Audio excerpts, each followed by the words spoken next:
hi there. Come on in. Come on in. I've seen you here before, right? Ah, yeah, you were here because you were wondering about how to get started with Dungeons and Dragons, is that right? Absolutely, absolutely. How's that going? Oh, you're starting your own character. You're like in the process. Oh my god, that's amazing. So what are you here for? Okay. Okay. Well, I think that that's very, very smart of you. I think that, asking for help is probably like half the battle. So you, I think, are doing a great job. So if you're here, that means that you probably need some help. Okay. All right. Well, I can totally help you. So what is it that you have a problem with when it comes to dungeon, like creating your character? Because there's a lot of guides online. You can really just like look it up. Okay. It still feels like they're sort of going really in depth, and then you're the person who's like running it they have their own sort of special rules and stuff. Is that what it sounds like? Okay. All right. Well, if that's the case, then I can totally help you, and I can just go over just sort of the basics of creating your character, give you a nice solid like framework so that you can understand like what it would be like to actually create a character. And that way you don't have to feel like you're sort of swimming in an ocean of information and all of these new terms, okay? Okay, well, if that's the case, well, here, I actually do have a nice little list here of things that we'll go over. Of course, we'll go over the basics, which tends to be at the very top of any sort of a character sheet. A character sheet is not obviously, but a character sheet is something that you have. It's just a piece of paper. People tend to either print them out or they just bring their laptops or iPads, or sometimes people have them on their phones, especially with like the website, the D&D website. They tend to have like very... they tend to have good character sheets, but they tend to also try to monetize it. It's a bit weird. I would just say, look, any character sheet will do in any format. But they'll almost always have basics, right? They'll have like your name, that sort of like, they'll have basics at the top, okay? And then they'll have a bunch of stats and a bunch of words you won't understand, right? And then they'll also have like skills, which I did not write down here. Mainly because when I bring this out for people, I don't really like to overwhelm them with a bunch of skills because it's just stupidly overwhelming, okay? And then we'll talk about this later. Okay, so of course, when you start with a character, when you are new to Dungeons and Dragons, it can be a bit difficult to understand where to start, right? Because you're like, okay, well, if I'm going to create a character, then, like what kind of character am I creating? So it can be helpful to just start off with your class and level, right? So that tends to be the first thing that people end up doing. Either that or they find a sort of niche character from a popular piece of media that they really like, and they try to recreate that character within Dungeons and Dragons. And it tends to go very... interestingly, let's say, but that is for, I would say, more of the intermediate veteran side, where they're sort of bored of creating sort of typical characters or characters that they want to explore with, and instead they want to create like a meme character, Not that there's anything wrong with meme characters, sometimes meme characters can be the most hard-hitting emotionally within a group, but it really depends on the vibe of your group as well, because, if you're just there for funs and laughs, then you don't really need to take it so seriously. Okay, so class and level. We talked about classes before, right? Right. Okay, so let's just go over them one more time, just really quickly, right? You have the Artificer, Barbarian. Oh, I didn't talk about Artificer before. Okay, well, Artificer is sort of a class. It's all about machines, tinkering. It can feel a bit of like the odd one out because it tends to get left out from the core classes of Dungeons and Dragons because it got added later.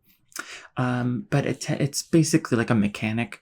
You're working on little tiny robots, tiny little things. You invent a lot of stuff. So that's sort of the fantasy of the class, but it works similarly to how like magic works. It's just sort of like a magic mechanic is how I like to describe it. Some people might disagree, but Regardless, you have, of course, your like physical damage dealers, like a fighter, a monk, a paladin. You have a barbarian. You have sort of ranged attackers like bards or like rangers. And then you also have magic wielders, like sorcerer, warlock, wizard, that sort of thing. But the class that you pick is going to really affect all of the stats here, right? Now, I didn't go over these stats, but what ends up happening is that whatever class you pick it's going to change what happens here, but you don't really have to worry about that, right? Just pick your class, and most players and most campaigns will start at level 1. Now, you might, if you're the person running your group is a little bit on the, let's say, experience side, they might push to be like, oh, let's start at level 3. That's where it's more interesting. Let's start at a different level or what have you. Now, the problem with that, or not really a problem, but that really only really works with people who know how to play, because when you start at level 1, it is very simple. There's only a few things you can do when you're in combat. When you're not in combat, it's all very like low key, and that's mainly to help ease you in, right? So a lot of players will end up skipping that first or second level and just jumping into the third level and just having you create your character and level them up as part of the creation process. We're not going to do that. I'm going to assume that you're starting at level 1, mainly because starting at level 1 is typically the thing that most people do. And since you're new, I don't think it's important to, teach you about that process. That's something that you can discuss with your dungeon master. Okay. So let's say you're starting at level 1, you pick your class. Then what happens next is you get to race. I know, very touchy subject. I know. Wizards of the Coast has gotten into a lot of hubbub about race, and I don't love them as a company. I will be honest. I don't love their parent company mainly, but here's what I'll say. There's quite a few races in Dungeons & Dragons, but don't feel pressured to play something you don't want to play. And what I mean by that is a lot of people will end up picking a race because they think it sounds cool, but they really wanted a simple experience. They steer clear from like a human, right? Or from like an elf even, mainly because they feel like, been there, done that. You've seen it everywhere. I would not worry about that. You can have very interesting characters without going into more of the out there races. However, D&D does have a decent sized like list of races, and depending on your group, there's also a extensive collection of races outside of that core group. So what do I mean by that? You have races in the rulebook, right? You have, humans, elves, dwarves, right? Those are like your classic fantasy 3, right? Those are part of the core with others that we'll go over. But then you also have things like you also have like species of creatures or characters that exist within the world of Dungeons and Dragons that a lot of people love, and so they workshop them into a race that you can put into the game. And obviously, this is all imagination, right? This is all rules that help you play the game, but you're really mostly using your imagination, and you're playing with your friends, right? You're just having a good time. You're playing a game, right? So it doesn't take too much work. You just need to make sure that people feel powerful, or they feel like they have agency within their within the given choices that they make for their character. But in terms of the races that you have, of course, you have, you of course have the humans, the elves, and the dwarves, right? Those are your sort of typical, but you also have half-elves, which is exactly what it sounds like. Half-elves have this reputation. Let's just say that half-elves have a really interesting reputation of being I want to be, want to be human, but I also want to not be human. I want to be like, I'm playing D&D, I'm enjoying it, but, I want to play a character that isn't just a human, because I don't want to play just a human, a boring old human. I want to play something different, but I don't want to steer too far away. It's for the conservative person, I'll be honest. Now, if you are a fan of short races, if you're a fan of dwarves, lucky for you that there are other shorter species of characters. You also have a half-elf or a gnome. The difference between a half-elf and a gnome is a little difficult to parse. And what I mean with that is it's mainly their history and their culture is different. Half-elves don't have pointy ears. They're more human. And not in the intelligence sense. For any half-elves that might be in the room with us now, I apologize, but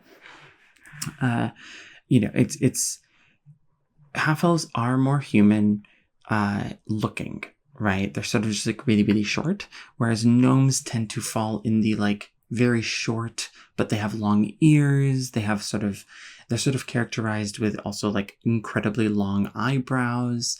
And there's different subspecies. You have sort of a rock gnome, where they're just all about rocks and their culture is all about rocks, which is different from a dwarf. It can be very confusing. Okay, so let's break this down much simpler. Humans, I'm going off of a list here. So you have humans, you have elves, you have half-elves, half-orcs, which is exactly what it sounds like. And you also have tieflings. So I want to take you also have orcs. I think they're more of a recent addition because, Wizards of the Coast got into hot water because it's you can't play an orc because orcs are evil. And it's well, is any race actually evil? And if you're going to say that a race is evil, then is that really the message you want to send? An entire group of people is just evil? Anyway, what I will say is tieflings and half-orcs are a little different. Half-orcs are a little bit more muscular, and they tend to not be very popular because they tend to not look very attractive. And I do mean that in the sexual and romantic sense. A lot of people who play Dungeons and Dragons, whether they want to admit it or not, tend to be of the more loner types. They tend to struggle in the it really depends. Actually, it really depends. Now that I'm thinking about it, but you do have a lot of people that do struggle with that, and so they like to envision themselves or envision the character that they're playing as perhaps a more attractive version of themselves. And if they look at a half-orc, it takes the art, it tends to look really cool, but people tend to be cowards and they don't like things that look cool. They want things that are very overtly attractive, which I don't particularly... they're cowards is really what I'm saying. So half-orcs, super muscular, super strong. Tieflings have this reputation. So tieflings are humans that are sort of also demonic, they have sort of a touch of demon in them. And so they tend to have sort of maybe unnatural skin, right? Sort of reddish skin. They look like devils. They're sort of part devil, right? So they either have icy blue skin or red skin, or they can have human, typical, all the human shades of skin. But they also have horns, or their eyes are black. The whites of their eyes are actually black instead. And they have devil tails, right? They tend to have a reputation of being very edgy. The types of people that play them tend to be very edgy, right? And these are the types of things that you're not going to know from going into it for the first time, but it does end up being, I want to say, something that people think about and just don't say. So I'm just going to say it. I do think that I love a tiefling. I also think that tieflings, in the world of D&D, tieflings have a very, very, let's say they're one of the oppressed groups. because, they're part demon, right? Like it's sort of, it's part of like the overall world narrative. And so you have a lot of oppressed people in real life who really attach themselves to that. So there's sort of a back and forth of like, yeah, they're a little edgy. They can feel like they're pretty edgy and kind of cringe. But on the other hand, they also provide a sort of like outlet for sort of an expression of oppression, right? So it's just something to keep in mind. And of course, your dwarves, half-elves, and gnomes tend to be the shorter characters. Dwarves are the more muscular of the bunch, but there is no restriction, of course, as to what kind of character you can play, what class you can be in terms of the race. You also have Aasimar and Dragonborn, but I would caution against those.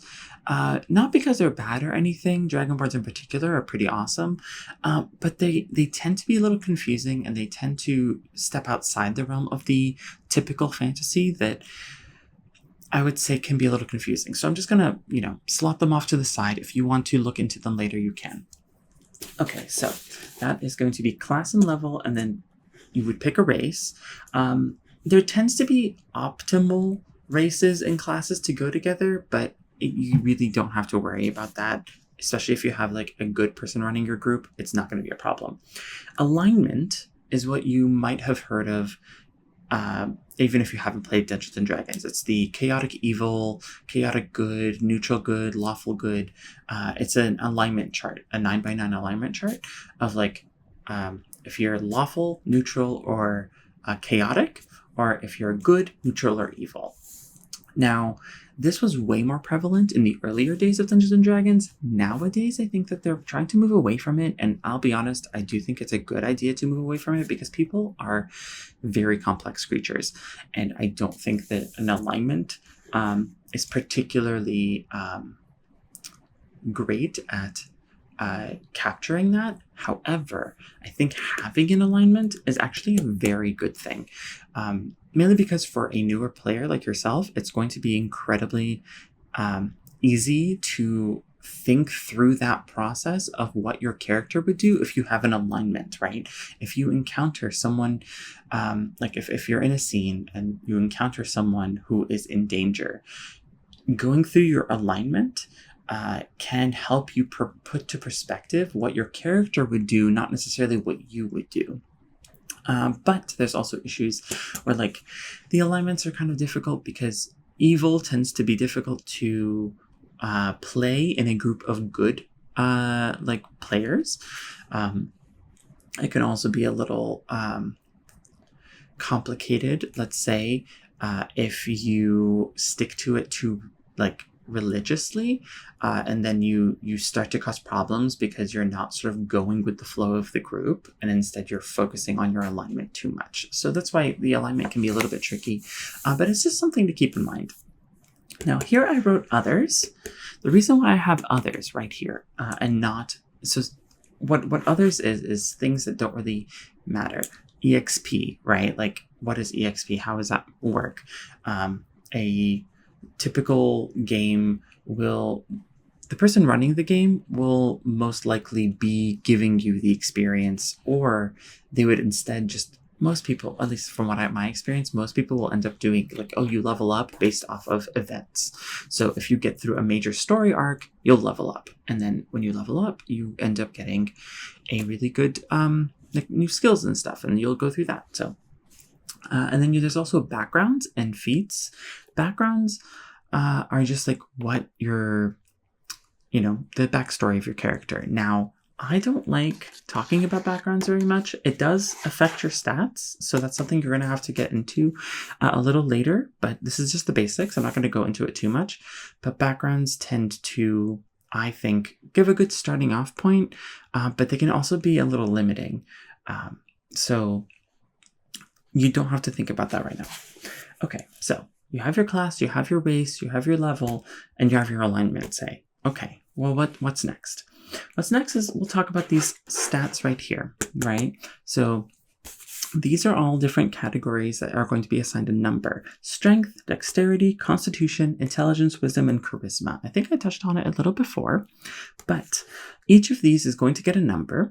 How you get the number is based upon you and how your group decides to give these numbers. You can tell that this is all like very group based, right? So most people, or at the very least the most basic way to do it, is to have a standard array. Now, a standard array would be something like, I think it's like 15, you get, okay, this is also still pretty confusing. So let's actually break that down even further. In the world of Dungeons & Dragons, each stat, which is what these are, strength, dexterity, constitution, intelligence, wisdom, and charisma, each stat is at a baseline of a 10. So like if an average human who does not fight will likely have 10 on every stat, or let's just say it'll be 10 on every stat or something like that. That just means that they're average. That's just like an average. They're not particularly strong, not particularly dexterous, they don't have a particularly strong constitution. Their average intelligence, average wisdom, and their charisma is pretty average. That's all 10s. You will get an array that's somewhere along the lines of like 15, 13, 12, 11, 10, and 8. What that means is you'll have these numbers and you'll assign each one of them to one of these stats. Now, how do you know what stats to assign it to? That's going to be based off of your class, right? So if you're playing, say, a ranger, or you're going to want some dexterity because you're probably going to be using a bow, and bows use dexterity. That's part of the rules. So you will end up putting one of the higher numbers, say like 15 or 13, into dexterity. I'm not going to go into what the modifiers are.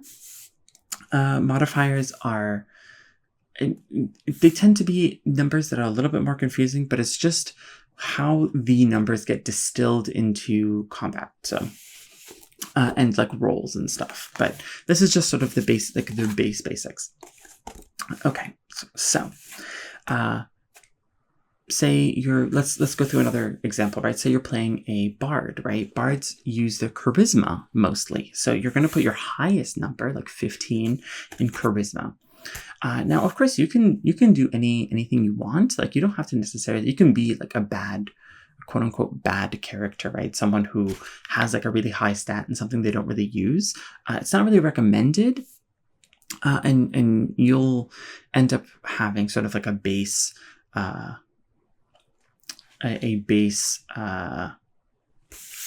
assignment for all of the numbers when you do use, like, say, like a sheet online. Now, where it gets interesting is that your race does tend to have some boons, right? Like I think elves get a +1 to dexterity. So if you put 15 in dexterity, because you're an elf, it will bump it up to 16. That's where what they call min-maxing, when they try to make things be as like optimal as possible. I really don't like that. So I would personally not worry too much about it. But you just have numbers and you have to assign the numbers. It's not too serious. And then these are some things that I want to talk about over here. These are armor class, which people say AC, initiative, speed, and hit dice. Hit dice is just your health. If you've played any video game, it's your health. It's how you determine if you're going to die. Well, not really. It's a bit confusing. So hit dice is how you determine your health. But it's actually a categorization that is kind of more important to the level up process and more important to the what kind of character you are. So depending on your class, you'll have a different hit dice, which will then will help you in terms of how much health you have. It's mainly a way, it's a number or a dice that people end up using to help the level up process. I know I've said that already, but that's just what that is. I would not worry about it. When you pick a class, it'll give you a hit dice and you just slot it in there and you don't have to really think about it until it's time to level up.